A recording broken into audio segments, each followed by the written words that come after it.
Tea Party groups released a statement a short time ago responding to the rash of threats and violence aimed at Democrats who voted for the health care bill.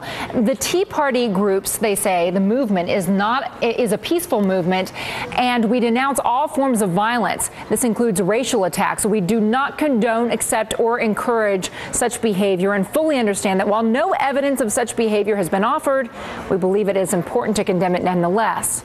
At least 10 Democratic lawmakers say they've received some kind of threat. U.S. Capitol Police are on alert, and the FBI is investigating. Michigan Congressman Bart Stupak has released some of the hate-filled voice messages he's received for voting in favor of the health care bill.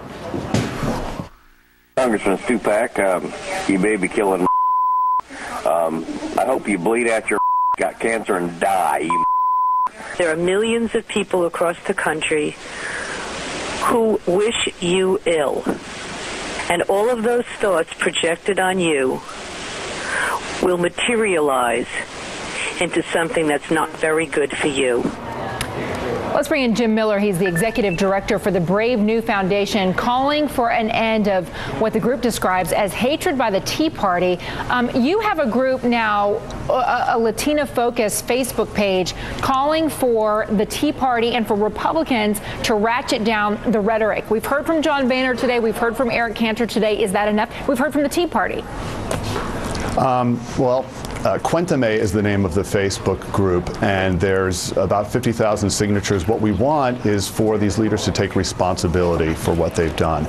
What Eric Cantor did, what I saw of his speech, was basically deflect responsibility. He's pushing it over to the Democrats, and it seems this ball is going to keep going back and forth.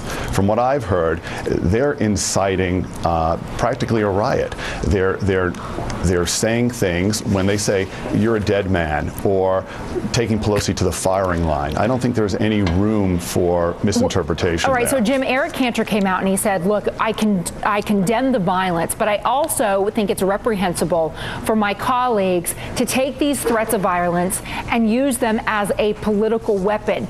Would it be better for the lawmakers to keep quiet, to deal just with law enforcement about these threats? Would it in of itself ratchet down the rhetoric?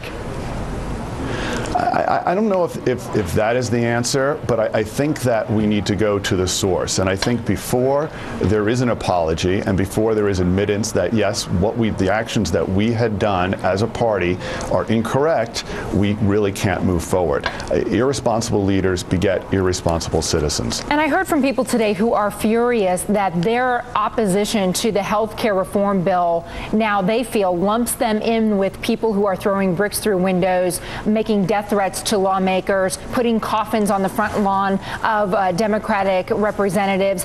Is there a danger when we're talking about this of silencing the opposition? Well, we don't want to silence anybody. We want debate, not hate. Jim, it's good of you to talk to me today. I appreciate your time. I appreciate the work that you're trying to do. Thank you very much. Check out Cuentame, please, on Facebook.